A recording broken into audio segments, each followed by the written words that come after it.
It does not look as if the United States of America is going to lead the world for very much longer. Our divisions are simply too deep. The very idea that what is factual and what is not has become a matter of opinion has resulted in what history is likely to view as the death of the First Amendment to the U.S. Constitution. The first branch of the U.S. government has been rendered powerless by the second, which has made a puppet out of the third. And the most meaningful aspect of U.S. democracy has been destroyed by the belief that elections cannot be trusted. Since none of this is likely to change in the future, the nation is doomed. So what happens when the United States ceases to lead the world? Probably not as much as Americans would like to believe. It wasn't all that long ago, by historical standards anyway, that this part of the world was little more than a wilderness for European powers to exploit. When the U.S. becomes the third world nation that it is destined to become, there may well be a return to that exploitation. Or the other world powers may simply leave America to its fate. Perhaps they will refuse to render military or financial aid when the civil war in this country ceases to be fought on social media and moves to the streets of the cities and rural towns.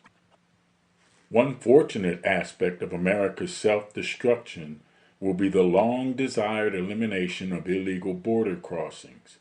At least the crossings from south to north will cease, because no one will be trying to come to this country on purpose.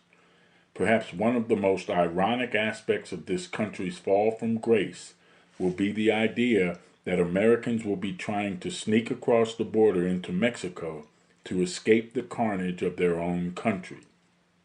People all over the world will be laughing as they once again view the infamous video of a soon-to-be president coming down an escalator. They will laugh as that individual calls Mexicans rapists.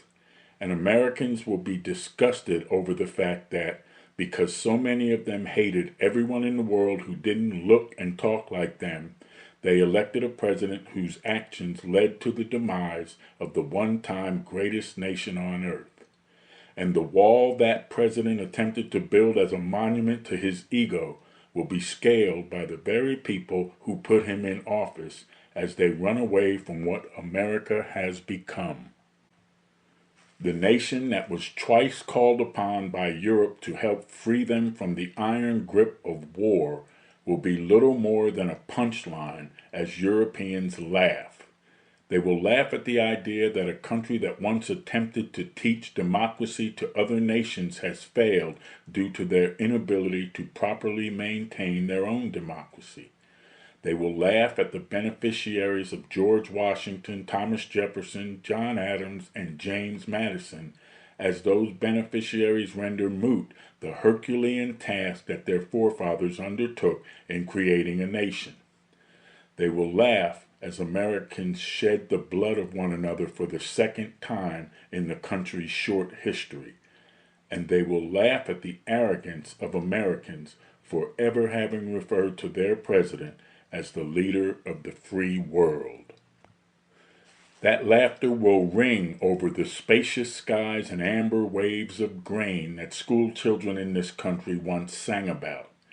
That laughter will mock the American flag and the republic for which it once stood, a republic that ceased to be the democracy the world once looked up to.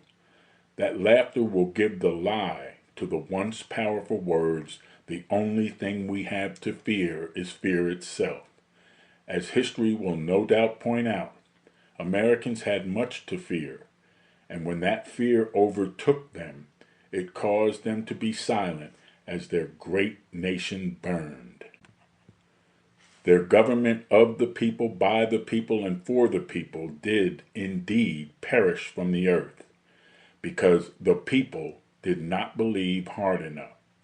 So, when asked what they could do for their country, Americans chose a despot to rule them because they didn't trust themselves to do the right thing. They chose to be ruled rather than governed, and history will show that they chose poorly. While Nero may have fiddled while Rome burned, the individual America chose to rule over them actually lit the match. History will likely cite several reasons for the fall of the great American empire.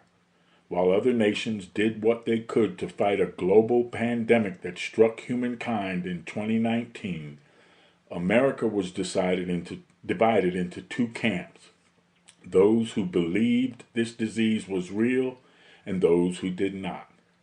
Their house divided against itself could not stand when the issue was slavery. Neither could it stand when the issue was a deadly disease. Those who denied the plague, however, were no less subjected to it, and the deniers who succumbed to the scourge were certainly no less dead. How can a nation continue to lead the world when it cannot agree on something as simple as whether or not a disease exists? In the face of such folly, the world had every right to laugh. There were few, therefore, to mourn America's dead. History will also render a guilty verdict on the country's divisions regarding the planet. Rather than telling the people that humans were destroying the earth, America's leaders chose to lie. They lied about humankind's contribution to climate change.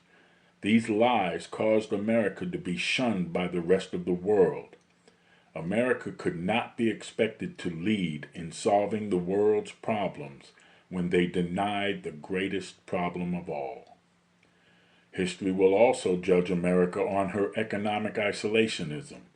While shouts of America First rang out across the home of the brave, other nations were working together to strengthen themselves through cooperation. So, when the time came for the world's largest economy to crumble, the rest of the world marched on as if to say, the world will live on, but it must be free of America first.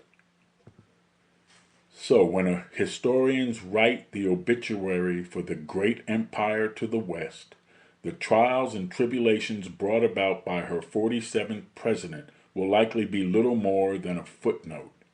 History is ostensibly written by the victors.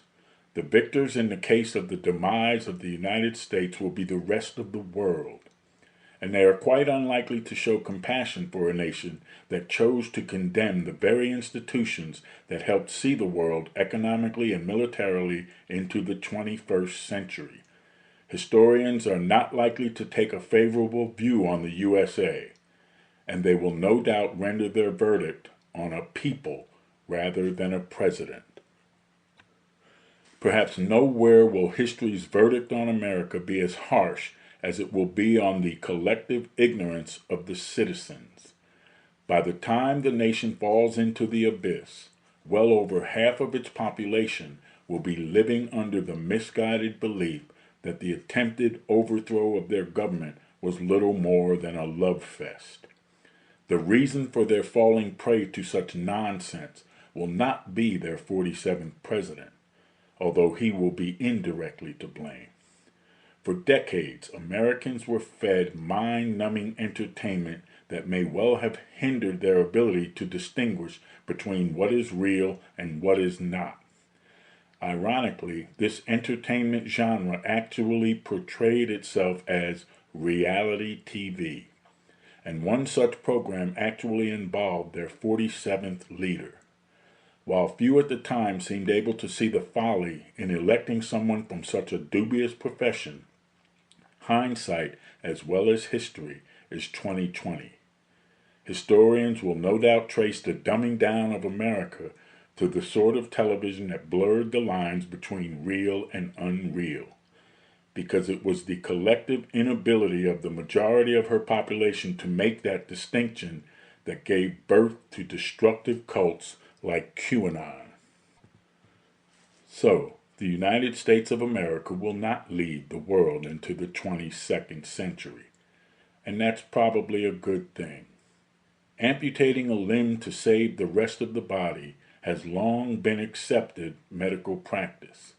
When the world realized that the appendage believed to be the one most crucial had become diseased, the need to rid the body of the poison became obvious. Fortunately for the rest of the world, the necessary amputation was accomplished by the very limb that needed to be removed.